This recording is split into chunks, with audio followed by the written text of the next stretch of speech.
We're breaking down walls, tearing apart the lies. Together we'll stand, watch the whole world rise. Faith transcends boundaries, uniting every heart. In this movement of love, we're all taking part. Hey guys, welcome to the very first episode of The Vision. Guys, this is a monumental and wonderful experience that is happening right now. And for any of you watching, just thank you for tuning in. I want to introduce myself. My name is Daniel. I will be your host. And I have just gotten this amazing idea that I feel is from God to just rebuild some of the parts of manhood that we have missed in our Christian faith. And not to, break down what anybody has or to deter anybody or bring anybody away from their faith, really, but just solidify who we are as men and as just men in this Christian society, that we can stand up and fully embrace who we are. One of the commandments that Jesus says is to love your neighbor as yourself. And I don't think that we can fully do that if we don't even know who we are. Right. So this podcast is going to be just a concept of getting to know who you are, who you're supposed to be, who you're meant to be, who you're not. And that, we're just going to roll from there. I'm sitting here with my good friend and armor bearer, Jamal. He is the rock, the spiritual rock to what we're doing here, because I'll get off on a tangent sometimes, guys.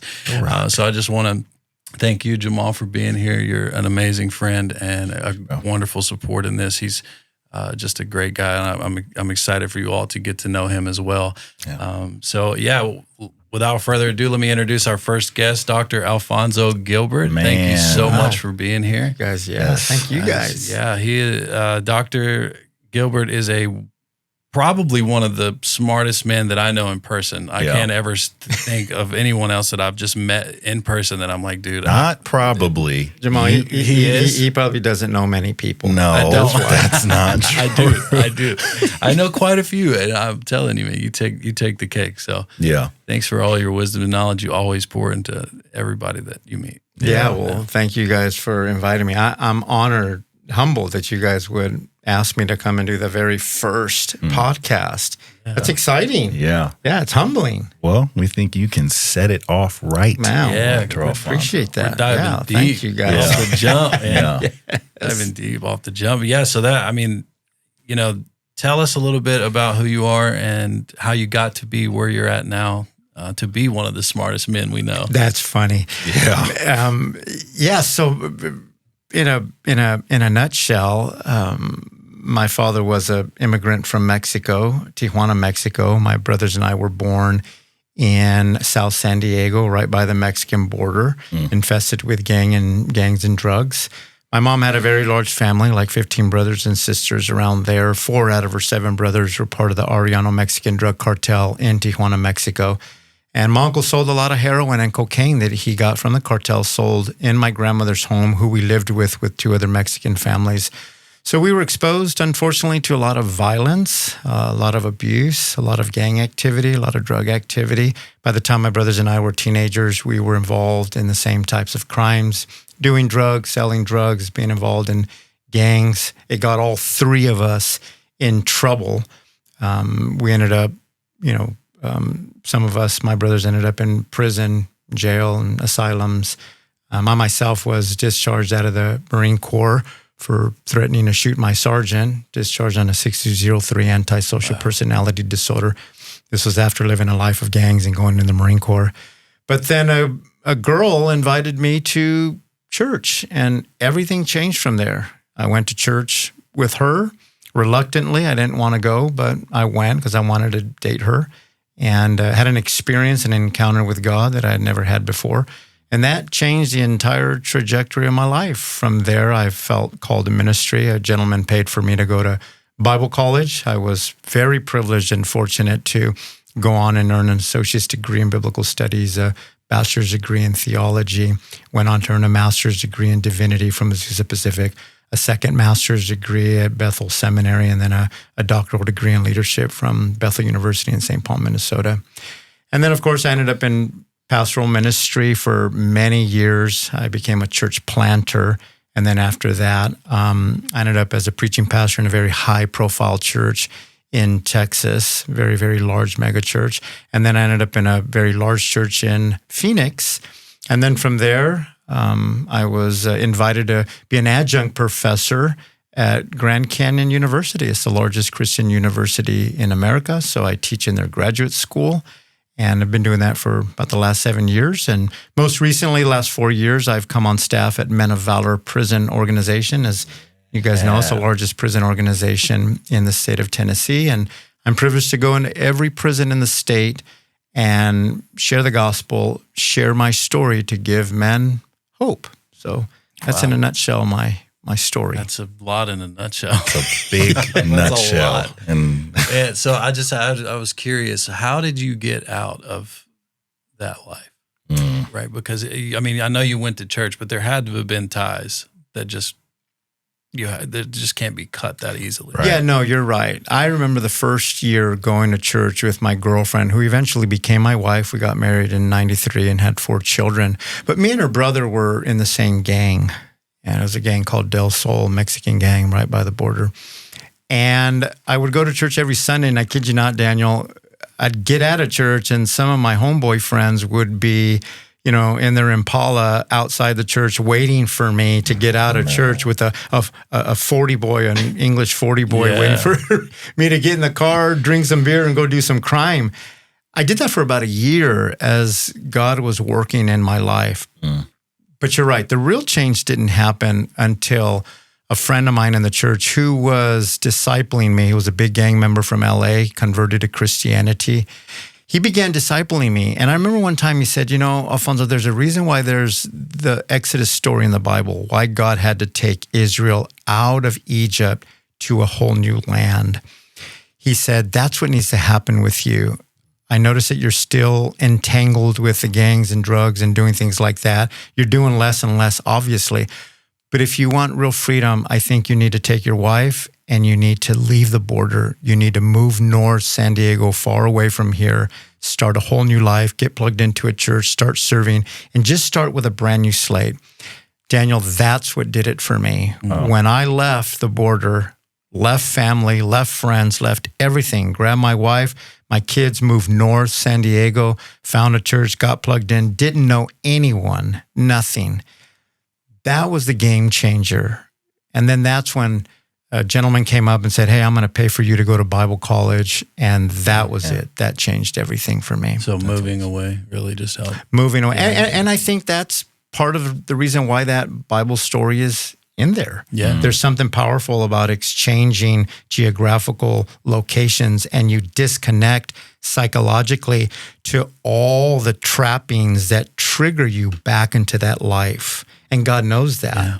No, and that's what needed to happen to me. Yeah, I get that. And that's sort of why I wanted to start this podcast, is because of geographical locations in Nehemiah.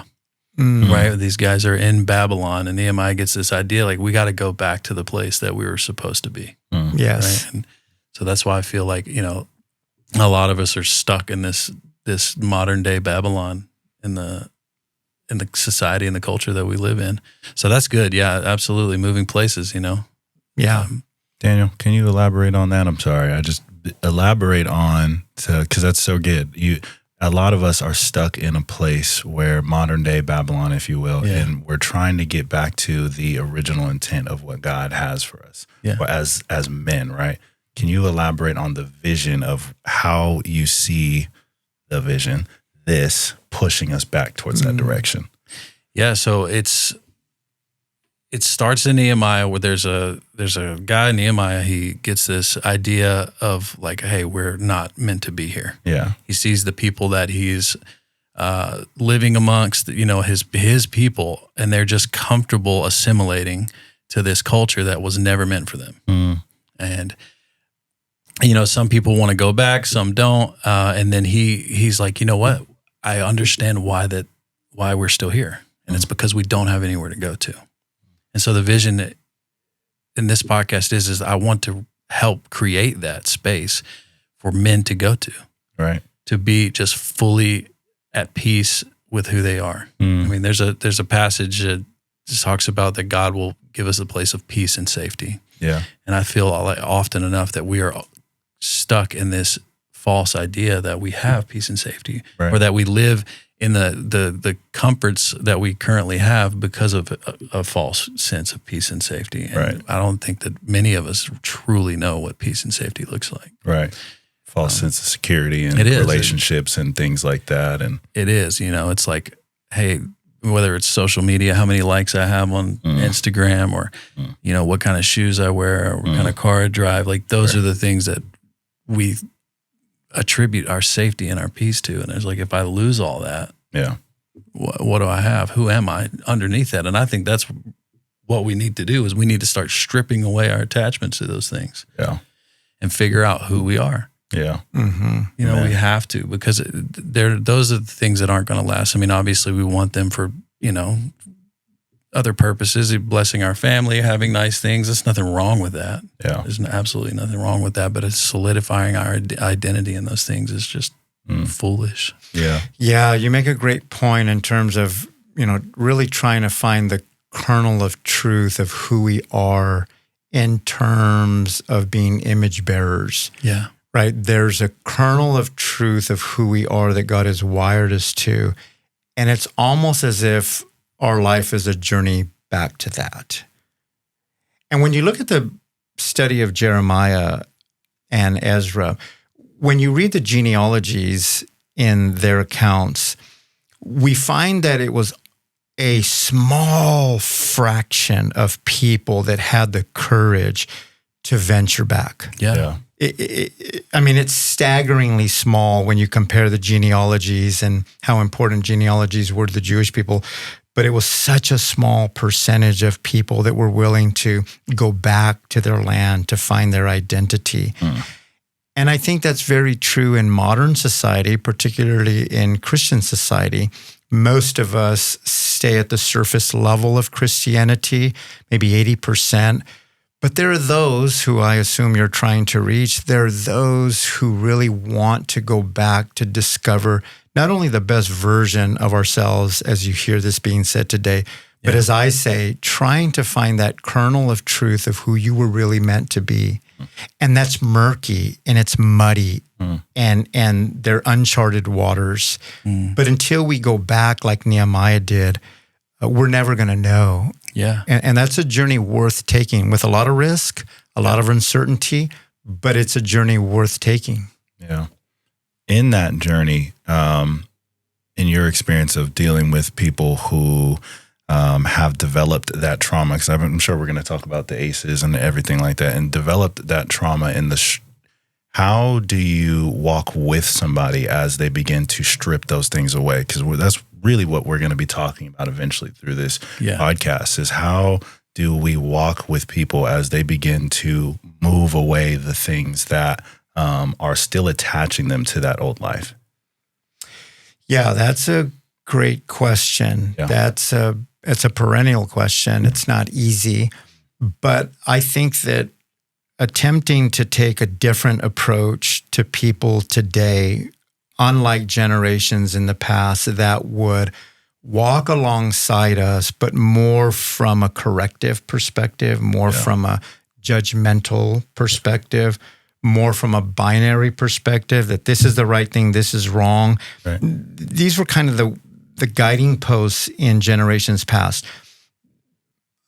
I don't know the full answer, but I do know this, that paradigm needs to change. Agreed. I think that the paradigm needs to be, if nothing else, like Job's friends with Job, where they just sat there in their presence. They just journeyed with him. Of course, they got in trouble when they started opening their mouth. That's phenomenal. I'm not even kidding. I had the exact same thought this morning. The same awesome. words that just came out of your mouth. That's amazing. Wow. Yes. Just sitting with somebody can be so powerful in their traumatic state of what they're going through. Alfonso, have you heard of spiritual bypassing? No, I've not heard of that terminology. About that other day. Yeah, Jamal and I were talking, but I had a conversation with somebody and he was explaining it to me, and I heard it a couple times in a row. I never heard it before a couple of weeks ago. I went to my brother's house in Florida and he started telling me about it, and then I had another conversation and it came up, and it was just confirmation for me that there's something to it, and it's really the best explanation that I can give you is that it's like looking at this forest or that murky water that you're talking about and realizing that it's going to be extremely hard to go through this. But instead of facing that and trusting that God is going to walk with us through this, it's praying our way around it. We're trying to get somebody that says, hey, no, you don't need to do that. You need to fast, and then the paths are just going to open up for you. You know what I mean? That's spiritual bypassing, not really trusting that God is going to take you through it, but trying to avoid it. Right? So we're literally bypassing our troubles from a spiritual sense. Sure. It's what the great psychologist Brené Brown said, right? She titled her book, Braving the Wilderness. Okay. Having the courage to enter the wilderness with all of its uncertainty, with all of its risks. And I think that's important. I think that a good first step, as you're saying, is to just sit in the presence of someone's struggle, their journey. I think there's no greater sense of validation than that, than the mere presence of people. But then additionally, the ability to hold things in a non-binary way, I think is important. This is what I think it was Richard Rohr who refers to this approach as a non-dualistic, meaning instead of correcting you or just judging you or just telling you that this is right, this is wrong, what if we hold some of these irreconcilable tensions? What if we just hold them together and I just sit with you and we journey together in the uncertainty, in a non-dualistic way, in a way that is murky, but through that God will eventually show us a better way forward. Yeah. And it may not look the way that we think it will look. Yeah. Now, as you guys were saying earlier, one of the things that certainly hijacks that process is trauma. Yeah. There's no doubt about it, particularly those of us that have suffered 4 or more of those 10 adverse childhood experience traumas.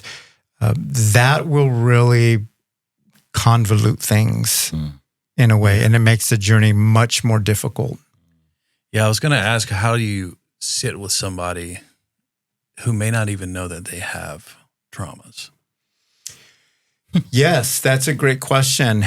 And in an American society where we prize capitalism, where we prize individualism, where we celebrate heroes, where we reward accomplishments, that's hard to do. It's hard for us to become aware or even acknowledge or want to agree that we've been traumatized. Why? It implies some level of a defeatist approach, as if I'm defective or I'm broken. Less than. That I'm supposed to be, the next football champion or the next celebrity or the next, star musician on stage. So it goes against the grain of how we're wired to think as Americans. But here's the irony. It is so intrinsic to who we are that we recognize our brokenness and we do everything around us to compensate for that.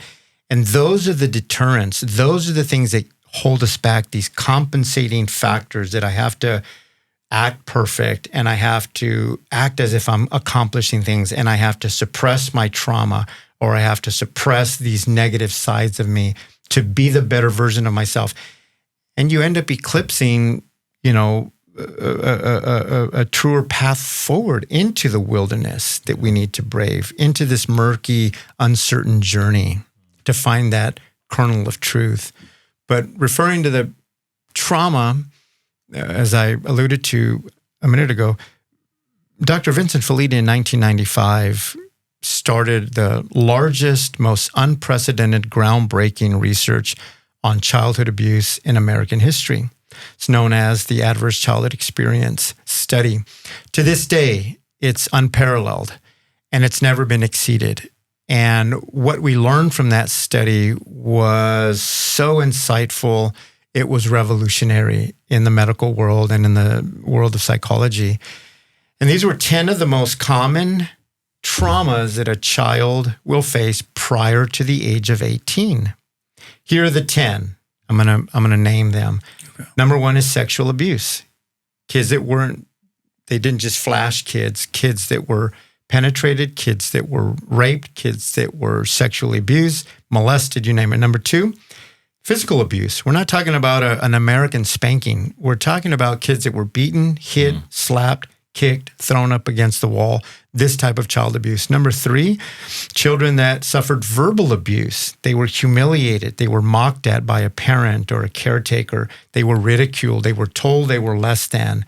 They were humiliated. This type of verbal abuse.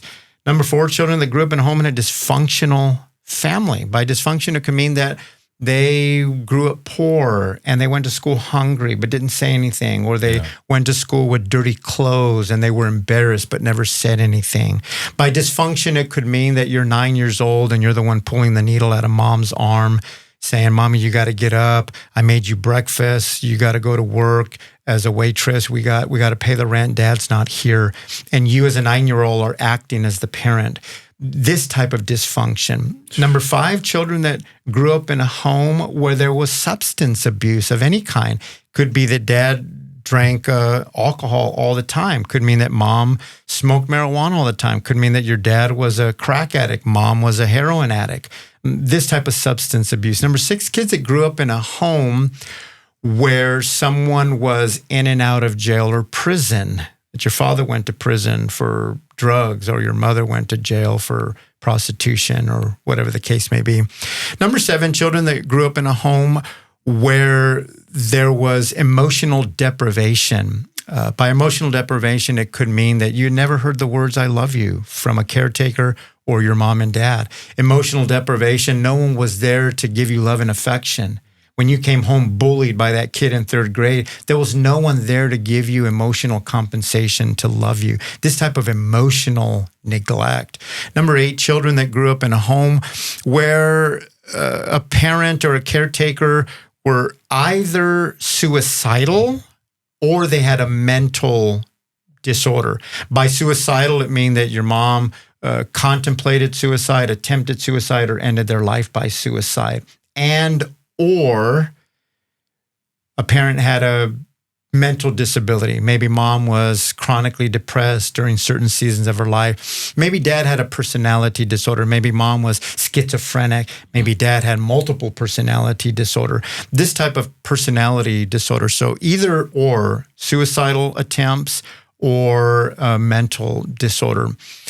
Number nine, children that grew up in a home where they suffered domestic abuse, meaning they saw their parents fight physically. In particular, what they discovered in the study was when you saw your father beat your mother. It was exceptionally detrimental. And then number 10, children that grew up in a home where they saw their parents either divorce and or a parent abandoned them. So let's say you were 7 years old, you're in the house, in the kitchen, you watch your mom and dad fight, dad leaves the home and never comes back till you're 30 years old, if he even came back. So either divorce or abandonment. These were 10 of the most common and some of the worst traumas that a child could face prior to the age of 18. The study was remarkable in that it showed that 64% of Americans have at least one of those traumas. 40% of Americans have 2 or more of those 10. And then 12% of Americans, 12.5%, have 4 or more. Now, here's what's interesting about that. If you have 1 out of the 10, the studies show that you have about an 18% chance that you'll be clinically depressed at some point in your life. And you have a 1% chance of contemplating suicide. Wow. Not real big numbers, but here's where everything changed in the study. If you have 4 or more, it was a whole different arena in terms of negative effects. If you have 4 or more, the study showed 17,000 people. The study showed if you have 4 or more, you have a 460% chance that you will be chronically depressed at some point in your life. It's not 46%. It's 460%. The question is not if, but when you'll be depressed. The study showed you will have a 1,220% chance that you will contemplate suicide at some point in your life. Question is not if you'll snuff your own life out, but when you're going to think about doing it. Wow. Study showed that you have a 400 to 1,200% chance that you will either smoke throughout your life, drink, or do drugs, but you will do one of the three. We're talking 17,000 people, and those that had 4 more either smoked or drank or did drugs, but they did one of the three. And for the people that they studied that were 60 years old, the average age in the study was 57 years of age towards the end of their life. Every person that had 4 more, the study showed, had a minimum of 50 sexual partners in their lifetime. Wow. Not maximum, minimum of 50 sexual partners by the age of 60. That means that if you and I were to travel to Las Vegas and walk the Boulevard Strip and tap the shoulder of any pimp or prostitute, they'll certainly have 4 more. Wow. So the study was staggering in terms of helping us understand the nature of trauma and how it affected us. Now, here's what's even more fascinating about the study. They didn't go to the slums of Boston. They didn't go down to Compton or East LA among gang members to do this study. The study was 17,000 people in San Diego. They were exactly 50% men, 50% women. About 80% of them were college educated. Talking about educated people. They were middle-class families that had good enough jobs and careers to have medical insurance to be a part of the study. They were comprised of Caucasian, they were comprised of Hispanics, they were comprised of African Americans, they were comprised of Asians, and they were comprised of Native Americans. And this was true all across the board. It's as if trauma wasn't biased. And so we've learned that anyone that has experienced any one of these traumas, even if you have one, it can derail a child for life. And as someone who has pastored for 25 years in medium, small, large, and very large churches, I've counseled a lot of people. I've talked to thousands of people. And you will have people in the church that love God with everything in them at the age of 50. And then on Monday morning, they're sucking down Xanax, Zoloft, Abilify, Effexor, you name the antidepressant. Why? Because although they love God, they've never processed that trauma. And they're living with 6 of them, 7 of them, 8 out of the 10. And they're struggling inside and they don't know why. And I'm convinced it's because of the trauma. Wow. If you heard that and you think that maybe you don't fit in there, or you have thought before that you don't fit in that category, I would definitely recommend you look up an ACE study just to check. And complete transparency, I've taken it probably, I think 2 or 3 times. I've taken the ACE study, and each time I've realized, whether it be through just more processing myself or whatever, that my number has gotten higher every time, because I'll remember something that I didn't remember the first time, just going through the processing. And if anybody out there that hears that, because I remember the first time I heard you speak about that, it felt very dooming to me, right? Because just transparency, I have 10 out of 10 of those ACE traumas, but I have hope still, and you can too. So I want anybody to hear that. If you have some of those, what he's saying is it's not a condemnation. It's not a death sentence for you. Like there are ways to get out of this and heal from it. Yeah. So know that, okay? And so that leads me to my next question is, there are 2 ways that I've heard, whether in the church, about trauma.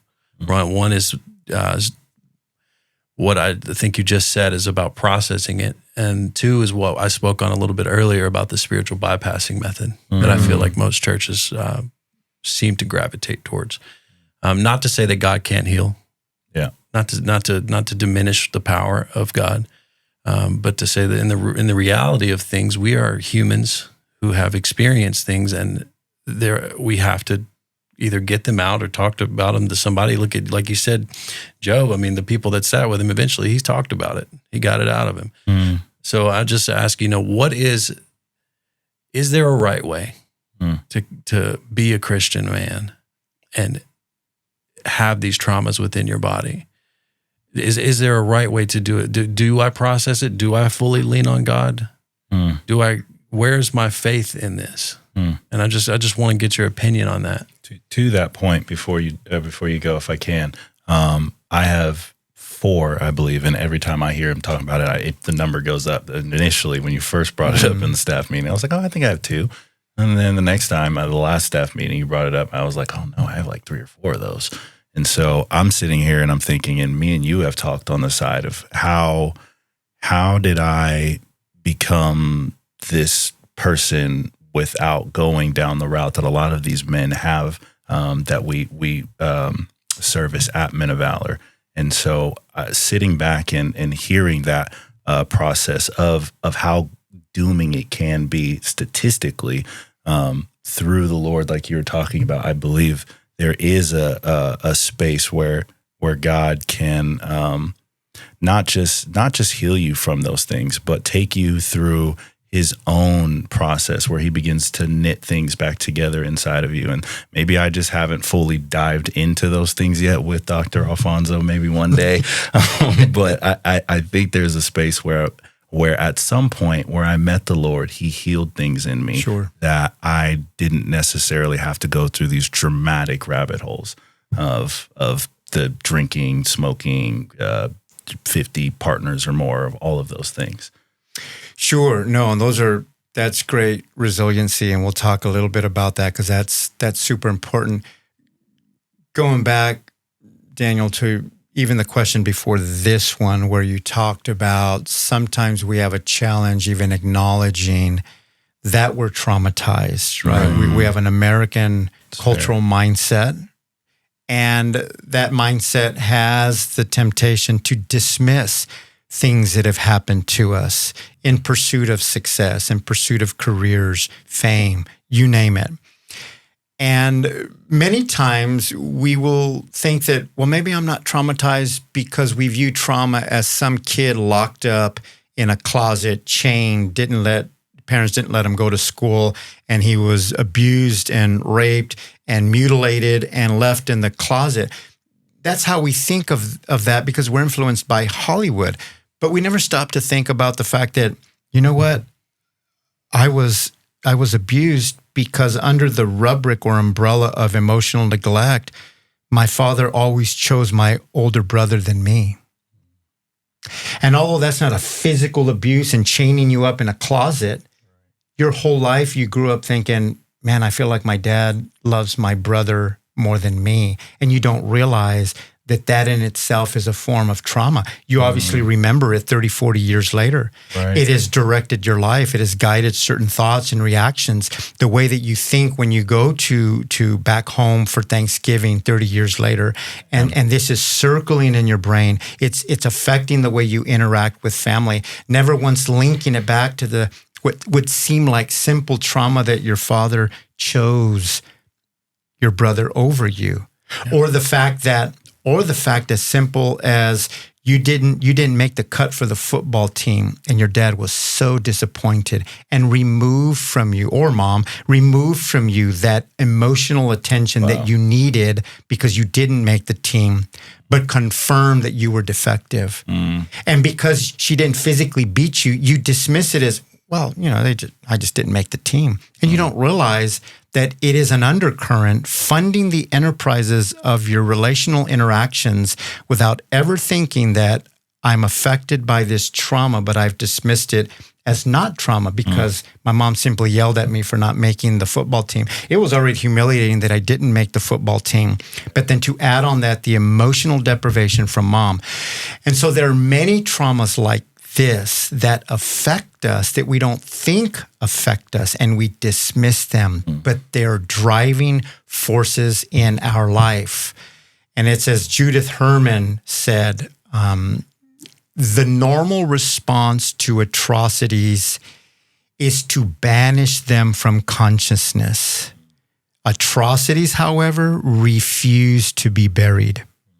And this leads to your thought and your question. Because those atrocities and traumas, however small or however big, because those traumas refuse to be buried, we as humans become great compensators. We learn how to compensate for those emotional, humiliating times, that depression, or the more expressive, demonstrative ones like physical abuse, like rape or molestation, like watching your dad beat your mother almost to death. We are great at compensating for some of those things. So going to your question first, there are some people, and this may tie into your question, Daniel, there are some people, no doubt, that God will heal regarding their trauma. Yeah. Based on God's divine prerogative, his divine purposes, his divine sovereignty, he will choose, like a Saul, to instantly heal him within 3 days, let's say. But there are other people that God clearly did not do that in Scripture. Abraham is one of them. I wrote about Abraham in my doctoral thesis 10 years ago, and I compared Abraham to Joshua in the Bible. Joshua had no trauma, raised under Moses, grew up in a Yahweh's family. The Bible traces his life for 80 years. He did not one failure in 80 years. Impeccable reputation and military career, and as a pastor. Wow. Abraham, the father of faith, failure after failure after failure after failure. Why? Because Abraham came from a strictly pagan moon god. Wow. We know when you translate the names in the Hebrew Bible in Genesis chapter 11, all of Abraham's family members' name in Genesis 11 can be traced back to an Akkadian moon god, all the names. So we know he grew up in the occult. We know that he grew up abused, so to speak, because of those rituals. Right. God then calls him, and God doesn't heal him completely. And failure after failure after failure. He disengages with Lot, which is highly taboo in the Mesopotamian world, to disengage from your relatives. Right. He will disenfranchise himself from his firstborn son, Ishmael, which is even more taboo to abandon your firstborn son. That's inconceivable in the Mesopotamian world. He will sleep with Hagar, knowing he shouldn't have done that. He lies to Abimelech. I mean, the list goes on and on and on. Wow. So there are some people, Jamal, that God will heal for his divine purposes. That may have been you, and this where some of your resiliency may come from. For other people like you that appear to be healed by God, but internally you know you're not, we know that those are compensating factors. We know this is the human mind attempting to compensate for that brokenness, compensate for the trauma. And so we become successful. We earn all these degrees. We go work for a Fortune 500 company. We make $300,000 a year, or we go to the gym every single day to not feel the depression and the brokenness that stems from trauma that we never processed. Right. We may become a bicyclist. We may become a sports fanatic. We may become a fanatic in anything that looks productive or has a hero iconic attachment to it. And all of that, to some degree, not fully, but to some degree, becomes a compensating factor. And we want to dismiss this as Americans. Wow. And to go back to your question, to finalize it, not every case, but having pastored for 25 years, a lot of people, even religion, I have seen many people with trauma use as a compensating factor. The holier they can look, the more Bible verses they can memorize, the more church they attend, the more money they give, the better deacon they are, the better usher they are or greeter, the more fanatical they become with religion or their church, whatever the denomination. I have found that many times that itself is a compensating factor. Now, don't get me wrong. No mistake. God is doing something in their life. God is transforming them in the way that God does with each individual. But there's a part of that conversion, I believe, that becomes a compensating factor. And the difference is when someone becomes fanatical in their doctrine. They become fanatical in their disposition of holiness or righteousness. They become judgmental of others. They become critical. They become holier than thou. Yeah. Certainly, they become self-righteous. All of these I have found, and I'm writing a book about this even right now, all of this we have found to be compensating factors. This is going to sound ugly.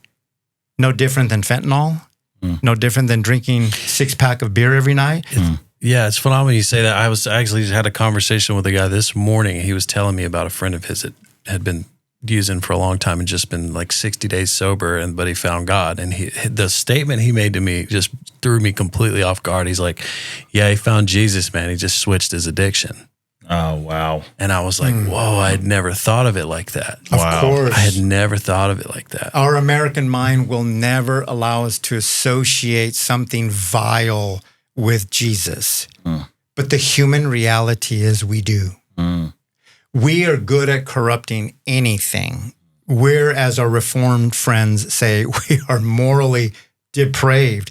And let's face it, we are. Yeah. Well, all the more so those of us that have suffered 4 or more of those traumas. I mean, even my success, when I think about all the things that I've accomplished, 5 degrees, graduating in the top of my class, serving in high-profile churches, not just mega churches, high-profile churches, right? And now as a professor, I sometimes look back and I say, Lord, I just wonder if some of that was you, but then some of that was me trying to silence the nagging voice of my mother that always told me I was worthless.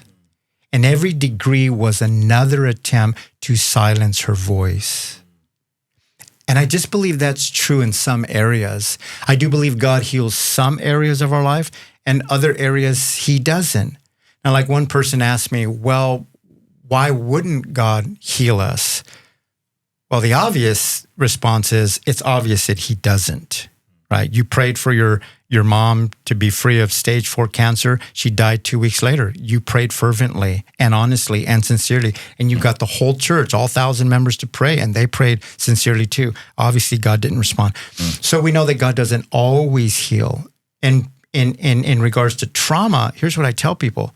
If God chooses not to heal me, but he heals Jamal, it's for a divine purpose. In my case, God chose not to heal me so that I would learn how to recover to be able to teach you how to recover in the future. Let's go. 100%. If God would have healed me in 1991 when I began that relationship with him, I'd have nothing to share with you today or Jamal or say on this podcast. That's so nothing. Good.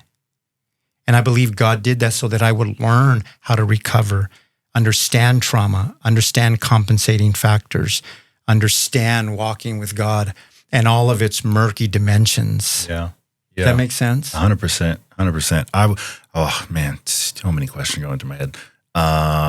First, compensating factors. So you talked about how somebody can be overly righteous and overly dispositioned to one side of the gospel than the other. So it is that on both factors of, remember how I remember, like the people know that what we talked about before. So you talked about to me on how a leader needs to be able to hold the tension between both worlds of the truthful side and the graceful side.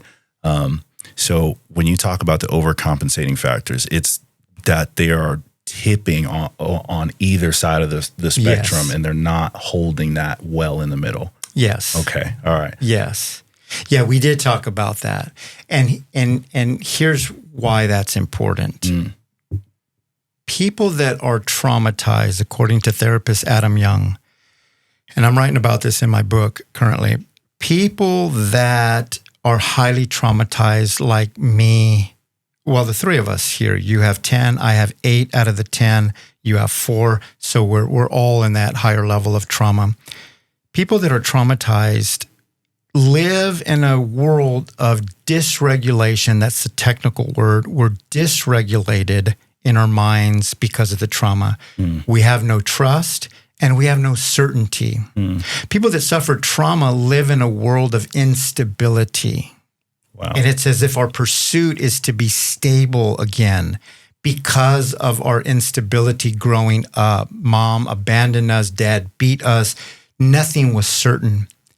When we come to religion from a traumatic standpoint, we will find a level of certainty.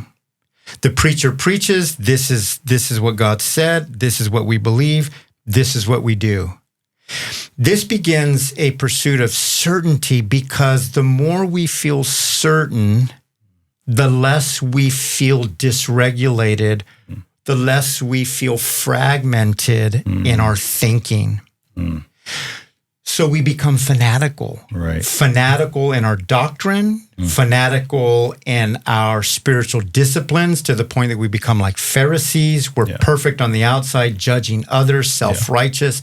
And it's because, from the negative standpoint, people like us that suffer trauma, when we pursue with fanatical discipline certainty, we feel more stability. We feel grounded, something we've not felt since childhood. And this is what catapults us to becoming like Pharisees, very self-righteous, fanatical. We argue, we debate over doctrine. It's the peace and safety. Of course. Yeah. And all of that becomes a compensating factor for the disruption, the disharmony, the dysregulation that we're feeling internally because of the trauma.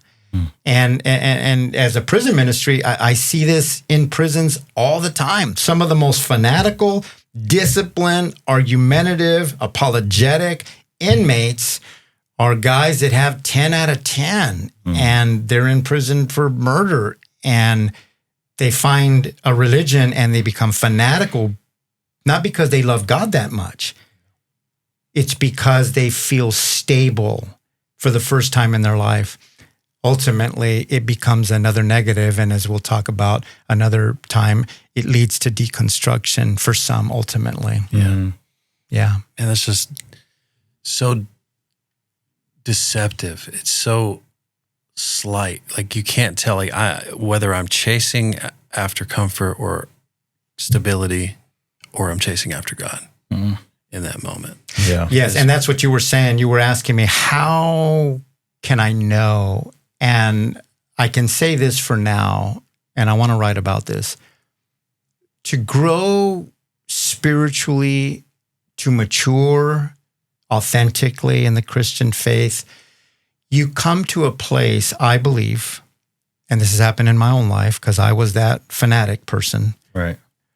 You come to a place where you can hold things in tension, where you are less argumentative, where you are less apologetic, where you don't need to defend God for things that you're really not certain about, where you can hold things in a non-binary, non-black and white, or as Richard Rohr says, right, a non-dualistic way. In fact, I like how Richard Rohr says, we eventually learn that the things that are non-dualistic are the things that are actually truer. Your ability to hold two things that are opposites, you hold these two tensions in harmony. Let me give you a simple example, like Richard Rohr says.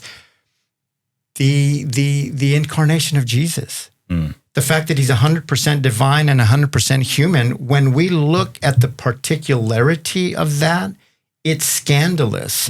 His divinity cancels out his humanity, and his humanity should cancel out his divinity, but it doesn't. And although we don't know the particularities of that scandalous thought, they are both true.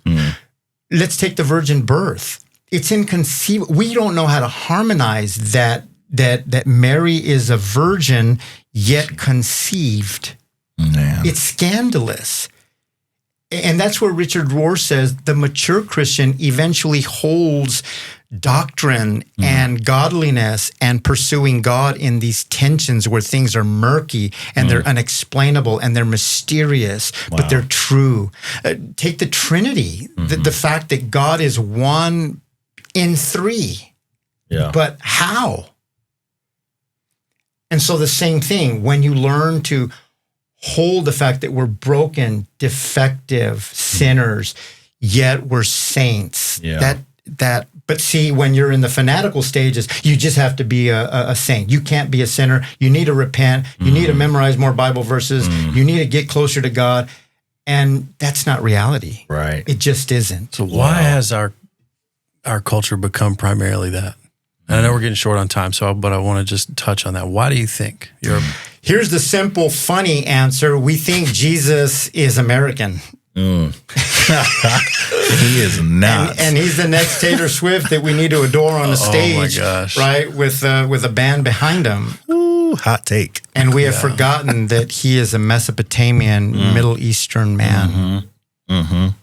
They grew up in a different culture. Right. They wrote the Bible in a different culture than Americans. And maybe we'll do a show one of these days, a session on how that has been influenced largely from the Enlightenment era and how things shifted in our mentality as Westerners. And I attribute a lot of this issue and problems today we see in Christianity, I personally attribute to this cataclysmic shift from the Enlightenment till now.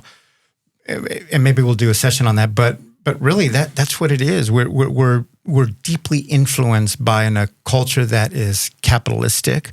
We want to be wealthy. Yeah. We want to be perfect. We have to be perfect. Every woman in America feels the weight of the pressure to be perfect, their face, their makeup. Every man has to have the perfect masculinity.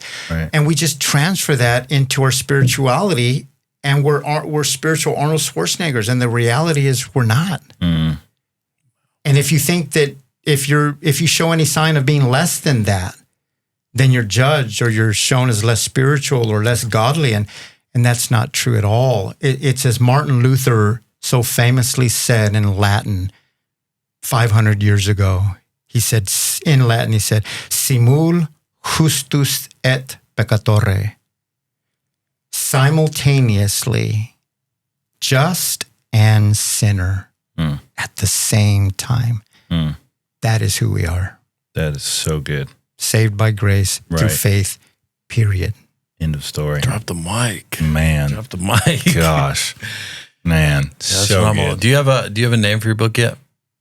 No, I've been wrestling with what to name the book. I've gone through about 10 different titles, but as I get closer to finish, maybe something I'll get inspired with a pixie dust of genius and come up with a title or something. That's it, man. Well, thank you so much for being here, guys. If you're interested in hearing about Dr. Alfonso's book, tune in. When I find out the name, I'll drop it on one of these episodes, so you can check it out. 100%. So I think that's all we got for today, guys. Make sure you tune in next time. Our next episode is going to be on deconstruction. Dr. Alfonso will be back with us again, so you don't want to miss that, guys. No. We're coming out hard and heavy, and we're not holding any punches, y'all. So tune in, check it out.